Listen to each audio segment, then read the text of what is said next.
कोई व्यक्ति किसी भी प्रकार की प्रतिकूलता में, दुख, संकट, आपत्ति, विपत्ति में फंसा हुआ हो, यदि वह शुद्ध मन से ब्रह्मोकार मंत्र का जाप करता है, ध्यान करता है, चिंतन करता है, ब्रह्मोकार मंत्र का कीर्तन करता है, तब उसके चित्त में अपरिमित आनंद का अनुभव होता है, उसकी संक्लिष्टता दूर होती है।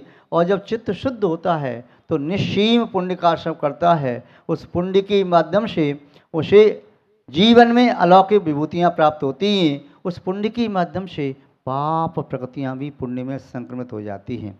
इसलिए ये अड़मोकार मंत्र नित्य ही भव्य जीवों के द्वारा चिंतन करने योग्य, जाप करने योग्य, पाठ करने योग्य, ध्यान करने योग्य। मुनि महाराज जी भी इस अड़मोकार मंत्र का पूरा अथवा अल्प अक्षर वाली मंत्र का अथवा ओंकार का नित्य तीनों संध्या कालों में ध्यान करते हैं। बिना अड़मोकार मंत्र के तो मुनि महाराज की एक भी क्रिया संपन्न नहीं होती।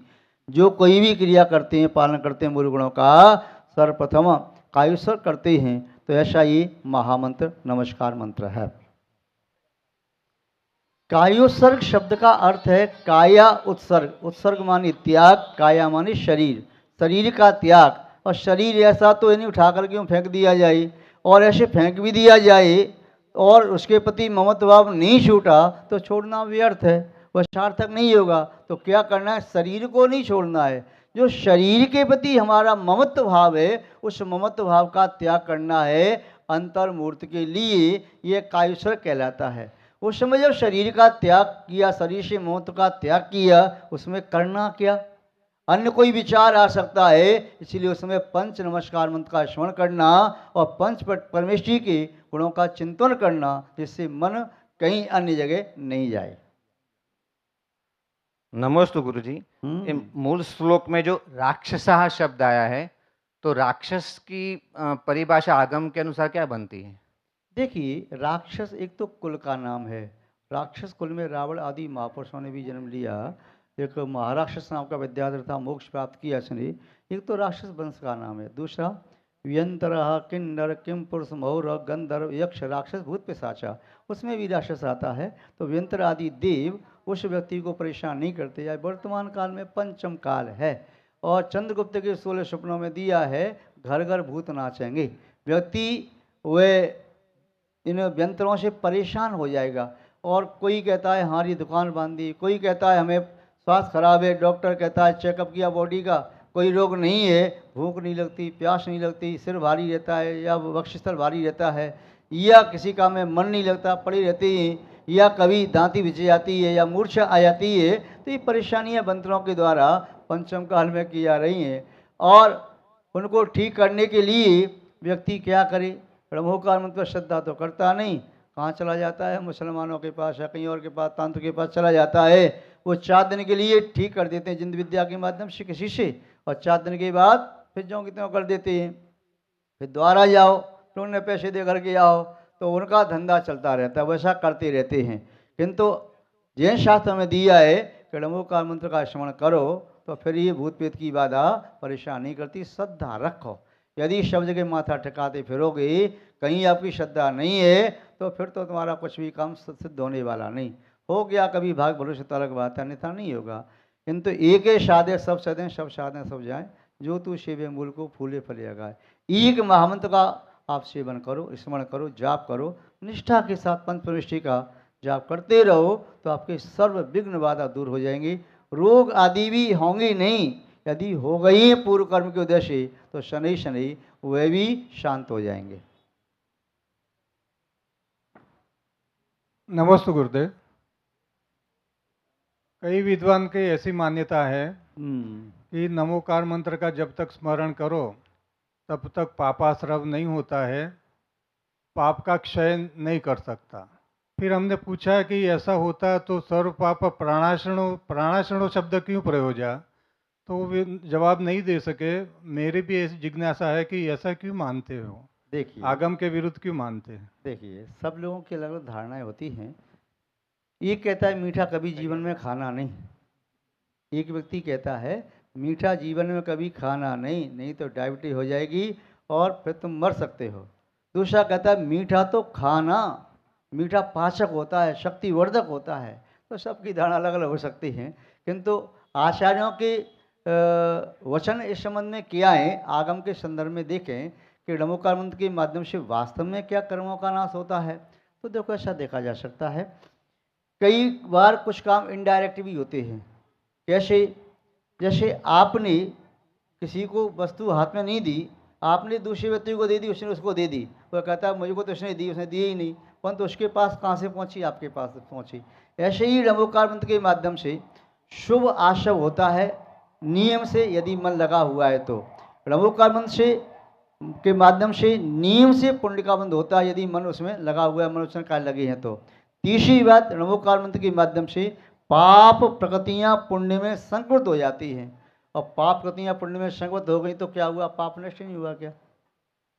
जो पाप पुण्य बन गया, अंधकार यदि प्रकाश में परिवर्तित हो गया सूर्य के उदय होते ही, तो अपन ये नहीं कह सकते कि अंधकार नष्ट हो गया।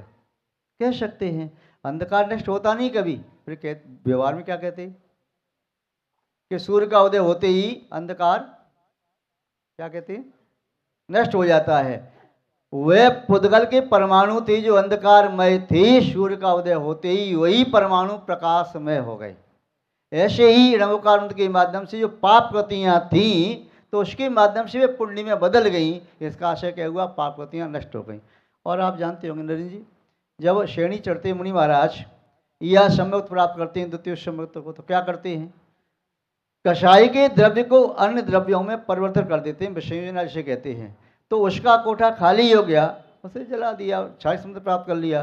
तो अनंतावंदी प्रत्यय खान में, प्रत्यय खान प्रत्यय खान में, प्रत्यय खान संयोजन में, और बादर्शी सूक्ष्म चलते चलते सूक्ष्म लोगों को नष्ट करते हैं। कोई कहिए तो कभी नष्ट होती नहीं, हाँ ऐसे नष्ट नहीं होती हैं, किंतु उसका द्रव्य कन्वर्ट होता चला जाता है, और फिर लास्ट में जब आता है तो उसे नष्ट कर दिया जाता है। ऐसे ही नमोकार मंत्र के माध्यम से डायरेक्ट प्रकृति नष्ट नहीं होती है, किंतु उसके माध्यम से ऐसे कन्वर्ट होकर के उसकी सत्ता का अभाव हो जाता है। ठीक। और कोई क्या आगे बढ़े?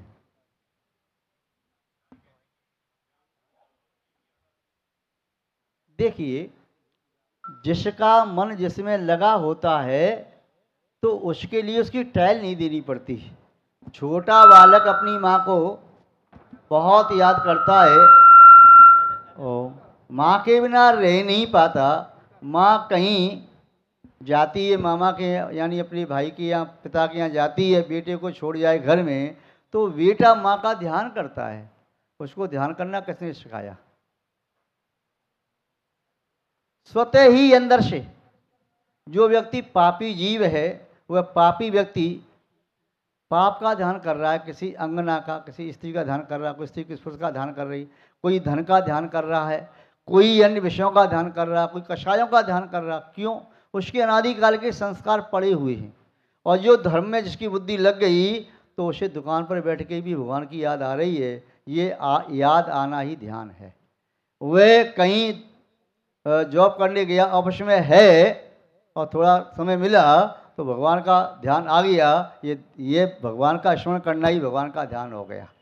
तो ध्यान नमोकार मंत्र का कब होता है? जब हमारे आत्मा के प्रत्येक विदेश में नमोकार मंत्र के प्रति अकाट श्रद्धा होती है, तो हमारे अंदर से कभी भी कोई विषम परिस्थिति आती है, स्वतः ही नमोकार मंत्र निकलता है। चाहे डर कोई आ रहा हो, चाहे कोई रोग हो जाए, चाहे कोई और प्रतिकूलता हो, स्वतः ही नमोकार मंत्र निकलता है। और जब सुख की अनुकूलता होती है, सुख सुविधा मिलती है, तब भी भगवान का नाम लेके भगवान का नाम लो, नमोकार मंत्र पढ़ लो, तो वह पढ़ता है। श्रद्धा है तो उसकी रग रग में नमोकार मंत्र होता है। तो ये रग रग में नमोकार मंत्र होना ही उसका ध्यान करना है। अन्य कभी भी सोते से भी यदि आपको स्वप्न दिखाई देता है और स्वप्न में भी आपको नमोकार मंत्र निकलता है आपके मुख से, तो समझना चाहिए आपके अंदर अनवर्त रूप से नमोकार मंत्र का चिंतन वाचन और उसका अनुचिंतन चल रहा है। गुरुदेव नमोस्तु नमोस्तु नमोस्तु। गुरुदेव हर प्रवचन में या हर जो कहते हैं कि अगर मान लो आप नमोकार पढ़ो तो उससे आपके कष्ट मिट जाएंगे। मेरा सवाल यह है कि हर पल हर मनुष्य के 3 कार्य एक साथ हो रहे हैं।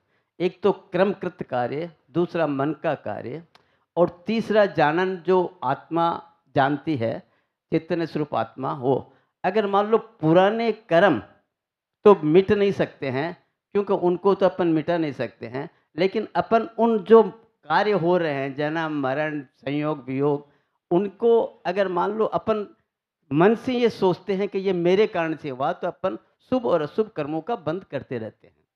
अब यदि और जानने वाला तो न तो मरता न जाता है, ये आत्मा स्वरूप, ये तो निरोग रहती है। अगर मान लो ये इन सब से अपने कष्ट मिट जाते हैं, सब पूछ करो, तो फिर पुराने जो कर्म है वो, क्योंकि अभी जो करेंगे वो तो अगले जन्म में काम आएंगे, ये अभी के कष्ट मिट जाएंगे ये सब करने से। ओ देखिए, अग्नि की ज्वाला तीव्रता को प्राप्त हो रही हो तो वह जंगल में पड़े हुए सूखे ईंधन को तो जलाती ही हैं। जो पूर्व के वृक्ष थे आज सूखे ईंधन के रूप में पड़े हैं, उसको तो जलाती ही हैं। यदि भी लपटें तीव्र होती हैं तो हरे वृक्षों को भी जला करके ध्वस्त कर देती हैं। हमारी यदि साधना तीव्र है तो अतीत के कर्मों को भी नष्ट करने में हम समर्थ हो सकते हैं, और वर्तमान के कर्मों को भी पाप रूप जो आज सब हो रहा था उसे पुण्य रूप कर सकते हैं, और वह जो पुण्य रूप निकृष्ट पुण्य है उसे भी अलग करके उत्कृष्ट पुण्य को प्राप्त कर सकते हैं। आज इतना शयन नहीं है कि हम किसी भी कर्म की प्रगति को सत्ता से नष्ट कर सकें। दूसरी बात आपने कहा कर्मकांड पढ़ने से, हम केवल पढ़ने की बात अकेली नहीं कह रहे, तीनों योगों की बात कह रहे हैं। मन से, वचन से, काय से, शरीर से भी पंचपरमेष्टि का नमस्कार आपका हो रहा है, वचनों से भी महामंत्र का उच्चारण चल रहा है, और मन भी उसमें केंद्रित हो गया है। जब तीनों एकाग्र हो जाते हैं इसी को ध्यान की स्थिति कहते हैं। और ध्यान की स्थिति में जो अंतरंग में आनंद आता है वह आनंद आर्त ध्यान को, रौद्र ध्यान को शुभ धर्म ध्यान में बदल देता है। वह आनंद सात से पुण्य का बंध भी करता है, और वह आनंद पूर्वबद्ध कर्मों की स्थिति को घटा देता है। यदि पाप कर्म है तो स्थिति को घटा देता है, पुण्य कर्म तो स्थिति को बढ़ा देता है, और पाप कर्मों को पुण्य में संक्रमित कर देता है। आध्यात्मिक चिंतन आपका ठीक है कि आत्मा कभी मरती नहीं है, किंतु आत्मा मरती भी है।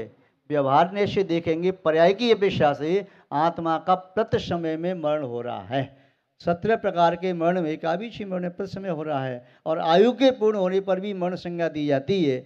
यदि आत्मा का मरण नहीं माने तो भगवान फिर मरण दोष से रहित नहीं होंगे, फिर तो आत्मा का जन्म भी नहीं होता है, फिर आत्मा में रोग भी नहीं होता है, फिर आत्मा में क्षुधा भी नहीं होती, आत्मा में पिपाशा भी नहीं होती, फिर तो आत्मा में कुछ नहीं होता। यदि आध्यात्म दृष्टि से देखते हैं तो ये तो ये हो गया निश्चय की बात, परंतु व्यवहार में तो सब संभव है। इसलिए व्यवहार में आत्मा की मृत्यु भी होती है, जन्म भी होता है। पर्याय की अपेक्षा से ये सब संभव है। और पर्याय में क्यों हो रही है? क्योंकि हमारी आत्मा ने दोष किया, कर्मों का बंध किया, उन कर्मों को दशे उस फल को आत्मा प्राप्त कर रही है। इसलिए हमारा पुरुषार्थ उन मूल कर्मों को नष्ट करने का है जो भूल से आत्मा ने अर्जित कर लिए थे। ठीक है। गुरुदेव, एक प्रश्न और है। 4-5 दिन पहले प्रवचन में आया था कि अपनी जनसंख्या कम हो रही है, इसलिए जनसंख्या को बढ़ाना चाहिए, इससे अगर अपना धर्म भी रहेगा। लेकिन अमूल्य जो तत्व विचार में से मैंने कुछ लाइनें पढ़ी है कि लक्ष्मी बड़ी अधिकार भी पर बढ़ गया क्या बोलिए, परिवार और कुटुंब है क्या वृद्धि कुछ नहीं मानी है, निर्दोष सुख निर्दोष आनंद लो जहाँ भी प्राप्त हो, वो दिव्य अंत तत्व जिनसे बंधनों से मुक्त हो। तो ये लाइनें क्या परिवार बढ़ाने के हिसाब से हैं या अपने को मोक्ष मार्ग के रास्ते की तरफ ले जाए? दो नेत्र हैं, एक राइट एक लेफ्ट, दोनों नेत्रों में देखने की क्षमता समान है। जब हम एक नेत्र को बंद करके देखते हैं तो इधर का सब दिखाई देता है, इधर से बंद करके देखते हैं इधर का सब दिखाई देता है, दोनों से देखते हैं तो दोनों से दिखाई देता है। ऐसे ही हमारे पास वस्तु तत्व को समझने के लिए दो नए हैं, निश्चय और व्यवहार। मुख्य रूप से व्यवहार की भाषा में आपने जैसे सुना होगा कहीं से कि परिवार बड़ा हो, इससे हमारी संख्या बढ़ेगी तो हम धर्म को बढ़ा सकेंगे। ये राजनीतिक कथन है। इस कथन का संबंध धर्म से ज़्यादा नहीं है। सामाजिक कथन भी कहीं जोड़ सकते हैं, किंतु धर्म आत्मा की वस्तु है, संख्या बढ़ाने से धर्म का नियामक संबंध नहीं है। दूसरी बात ये पंचम काल है, धर्म ह्रासमान अवस्था को प्राप्त है, और शनई शनई जैन धर्म का अनुपालन करने वाले, अनुकरण अनुसरण करने वाले कम होते चले जाएंगे। जो संख्या पहले चौथे काल में लगभग 98% हुआ करती थी, 95 हुई, 90%, फिर 90 से 85, 80 और 75, घटते घटते 50 और घटते घटते वह फिर 40 और 30 और 20, इसके बाद 10%। अब 10% घटते घटते हो सकता है 1-2% ही रह गई हो। तो भारतवर्ष की अपेक्षा से, विश्व की अपेक्षा से तो ये परसेंटेज बहुत कम है। महानुभाव, तो ये किसी ने बात कही है, परिवार बड़ा हो, ये राजनीतिक बात हो सकती है, हमारा बहुमत होगा, वोट ज़्यादा होंगे तो फिर हम सब कुछ कर सकते हैं, किंतु सामाजिक अपेक्षा से भी व्यक्ति अपने कर्तव्यों का पालन यदि कर सकता है, सकुशल जिंदगी जी सकता है, तो उसके पास यदि संतान 1-2 है तो ठीक है, और यदि नहीं है तब भी अपना जीवन जीता है। अब दूसरे पक्ष से देखें, निश्चय की अपेक्षा से, तो न तो कोई परिवार, न कोई स्त्री, न कोई पुत्र, न कोई भाई, न कोई बांधव, मेरी आत्मा है, मेरी आत्मा का कल्याण मुझे करना है। अकेला हूँ तभी मुझे कल्याण अकेले करना है, 100 के बीच में हूँ तभी निकल करके मैं अकेला आऊँगा, अकेला ही कल्याण करना है।